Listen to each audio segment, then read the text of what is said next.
Mababa man grades ko, napataas ko naman dugo ni Ma'am Castro. Ma'am, baka naman ma'am, may ibang paraan para lumaki grades ko. Try mo yung Zoom na. Respeto naman sa mga bagsak. Pumasa, pero bumagsak sa kanya.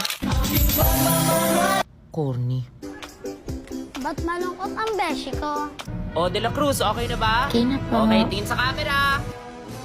Pictorial ba to, Boreal? O, Iha, tingin dito. Gosh, magpapabuhat sana ako sa thesis. Ako ba naging leader? Ganda ng leader namin! Stay fresh. Yung grades natatago, pero yung mukha, di po.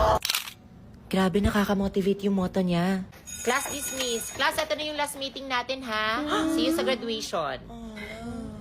Uy, ayos ka lang. 1, 2, 3, di na kayo ang kaklase ko. Guys, huwag kayong ganyan. 4, 5, 6, kayo pa rin ang best kahit worst ang section natin. Wala, naiiyak ako. Paalam sa mga kulitan at kopyahan, sa mga tawanan at vacant na kantahan.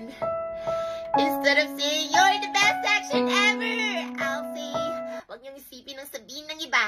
Proud ako sa inyo. Tandaan niyo, isa kayong kalawakan. Oo, naman ng mga to. Ma'am, kailan nga yung graduation? This May, nak, bakit manonood ka? Oh, Ayan, di kasi nagpapasa ng requirements, nag-deadline na. Bawi na lang tayo next year, nak. so talaga si Ma'am Palabiro. Next time, huwag na kasi hintayin mag-deadline. Gaya ng SIM registration! Mag-register na para may FB10 and ML10 1 gig valid for 3 days exclusively on GigaLife app registered users! Level up talaga ang saya kapag registered ka! Wow, talaga ba, ma'am?